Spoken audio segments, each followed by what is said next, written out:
嗨，baby 们，我是你们的蛙妹小甜。最近儿酷淘又来了一波大战，纷纷扔出了自己的悬疑剧。而这边出了摩天大楼，淘这边的迷雾剧场出了非常目击，酷这边的悬疑剧场出了白色月光。蛙妹一口气追完了这3部电视剧，我个人更喜欢女性向的摩天大楼和白色月光。结果摩天大楼播出的第2天，大早上的 AB 酷戏就上了热搜，而且还直接冲上了热搜第1，还是在早上8点开始，热度猛增。给大家品一下这上热搜第1的演技水平。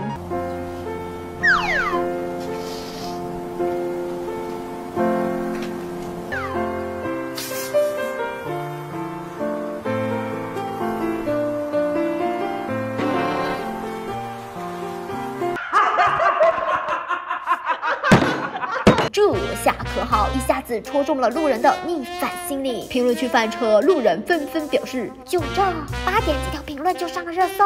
当然，后面自然是很多路人来控评。所以这次 AB 的演技到底如何呢？且听我细道来。摩天大楼讲的是一栋大楼里一位咖啡店的美女店长离奇死亡，2位警察破案寻找真相的故事。AB 演的是刚开场就狗带的女店长。那么 AB 的演技出戏吗？会影响这部剧吗？请大胆放心使用，我反而非常推荐大家去看摩天大楼，剧还是不错的，是陈正道团队上场的悬疑风，是单元剧的模式。美女店长离奇死亡，2位警察联合破案，通过询问一个个嫌疑人，顺便引出了单元楼里每个人的秘密。所以这是一部全像戏。杨颖扮演的是一个身上有很多谜团的死者，基本都是出现在别人的回忆里。如果你只是看剧的话，你的注意力会更多放在猜剧情和抓细节上。当然，主要是因为大宝贝的戏份不多，并不影响这部剧。但如果你问，在这有限的戏份里，他的演技足够好，好到能上热搜吗？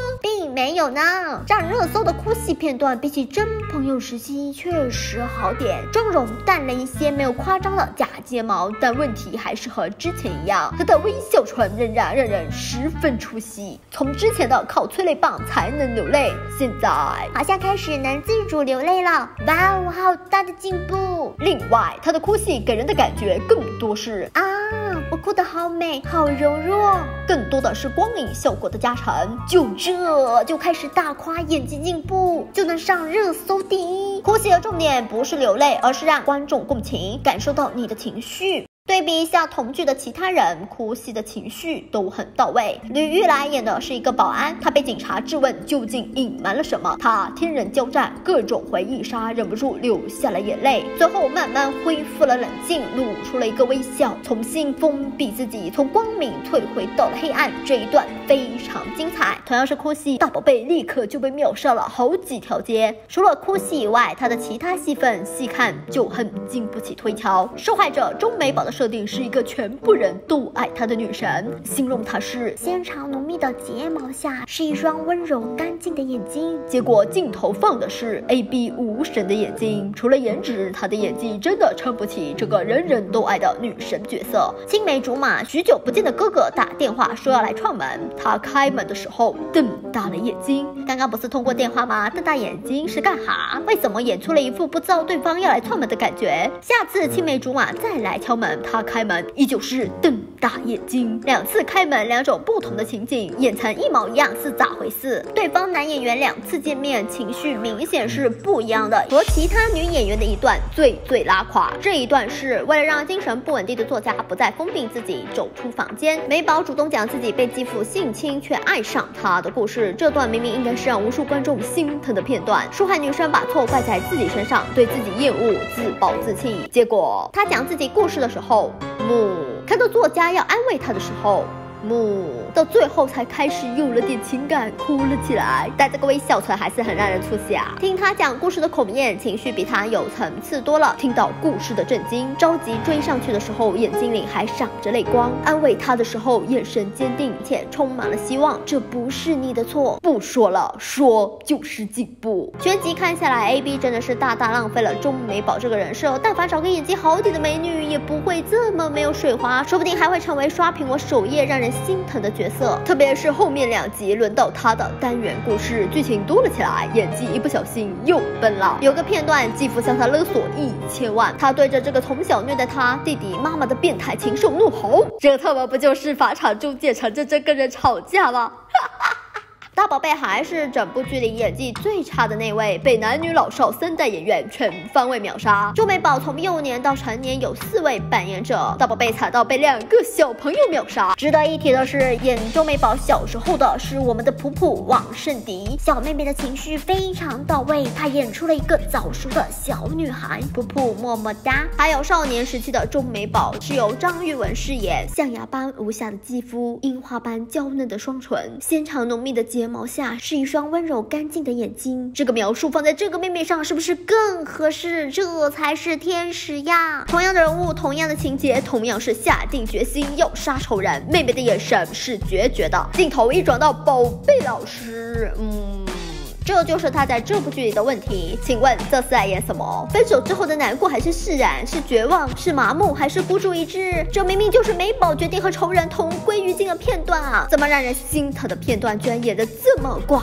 淡无味？如果你遮掉他的微笑唇，会发现他好像入戏了，没以前那么浮夸了。但是如果你认真研究他的哭戏，你又看不懂他脸上的情绪，他只是在表演哭这个情绪。他的哭戏非常多，但没有一场是能让人共情的，比不过其他角色流的一滴泪，你也看不懂他到底在哭什么。但是你还别说，我真心觉得这次宝贝老师是找到戏路了。之前我觉得如果他要拍戏，只能演恐怖片的女鬼，比如他的演技最高光片段是寻龙诀的女尸，一睁眼就把无数观众送走。真朋友里坐在喜欢的人的后面，把内心的小雀跃演成了吃小孩啃头皮的惊悚，证明了他有演恐怖片的潜质。摩天大楼开辟了他的另一条戏路，他可以演神秘的受害者。别的女演员演神秘女子都是自身气质神秘，而宝贝老师演神秘女子是你根本看不懂她在演什么，居然意外也达到了神秘的效果。看到这里，我不禁为摩天大楼的制作团队竖起了大拇指，选她演这种谜团重重的女子简直是太正确。我甚至怀疑剧组是不是参考了我去年吐槽真朋友的视频，发现了宝贝老师的演戏天赋，这种就算是福尔摩斯也看不出他在演什么的演技，大大增加了观众解读剧情的难度，为这部悬疑剧增加了一份神秘莫测的色彩。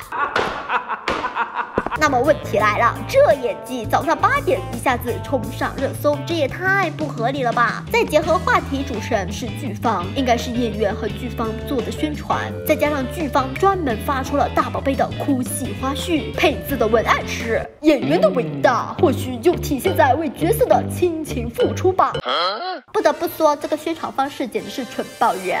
I 悬疑本来要求就高， AB 绝对是劝退无数观众的重要原因，不避开 AB 反而大力宣传，还不如多多宣传这部剧的女性视角，深深浪费了一部好剧啊！是。另外才播了4集，而且是相对小众的悬疑题材，杨颖的戏份不多，也并不抓眼，对她自身而言勉强能算作是一点点进步，而且还是戏份少，暴露的演技问题没那么多的缘故，再加上和其他演员一对比，演技太过惨烈，剧情还没展开，演技也一般，就这么快着急营销哭戏了？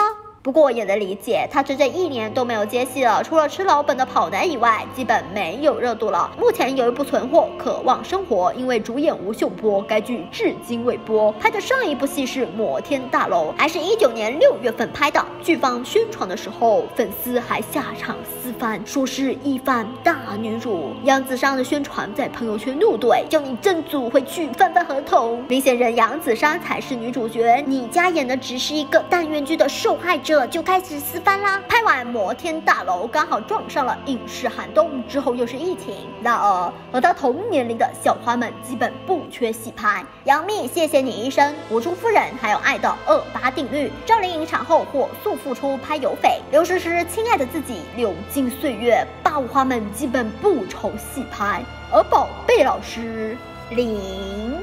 潮水退了才知道谁在裸泳。确实，影视寒冬过滤掉了一些粗制滥造、盲目的影视投资。目测这几年粗制滥造的电视剧会少一些。AB 片酬高，演技也不咋地，早就已经不是影视剧的首选啦。不演戏就做其他的吧。就连他最擅长的红毯宝贝老师都能给人带来惊喜。去年12月的某次盛典，大宝贝因为行程冲突没法出席，工作室发了一条微博，临时拍摄了一组照片，然后通过抠图的方式把宝贝老师 P 到了活动现场上。评论区观众纷纷问号脸，这也行，厉害厉害，什么都能抠图，以后坐在家里就能赚钱。这以后明星们就可以足不出户。前段时间疫情，很多明星无法出席，只能在家拍照片。这里我不得不夸一下大宝贝团队未卜先知的能力。早在去年12月份，他就提前开创了云红毯的形式，商业鬼才牛叉。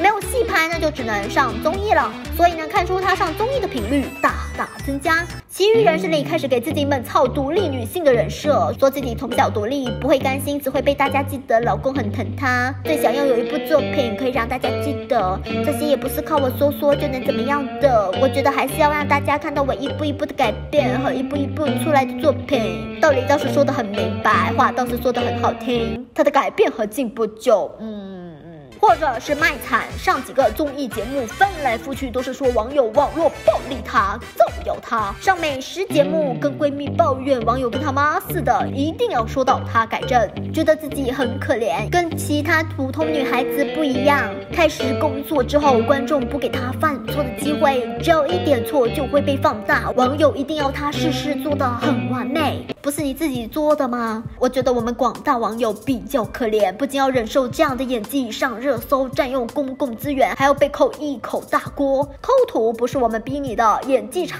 也不是我们害的，自己亲手搞砸的口碑，就想靠10年如一日的演技水平蒙混过关。以上他的这些行为，我只感受到了4个字，即恭敬力。演员观众最在乎的是他的作品，作品都还没出来呢，就一直吐槽网友对自己太过苛刻，客串了一部好作品，流了几滴眼泪就着急营销自己演技进步。要不宝贝老师以后专心做个女企业家，投资，上综艺，拍杂志，只要不演戏挺好的。如果实在是想要拍戏的话，切莫急功近利，也不要到处卖惨。观众对你所谓的悲惨经历一点也不感兴趣，大家想看到的只是作品。观众的眼睛是雪亮的，走捷径是没有用的，一步步脚踏实地提高演技才是王道呀。好了，今天蛙妹就讲到这里，你们对 AB 哭戏有什么看法呢？欢迎在弹幕或者是评论区留言，不要忘记推荐、收藏、点赞，1键3连支持蛙妹呀！关注蛙妹，蛙妹在这里等你哦。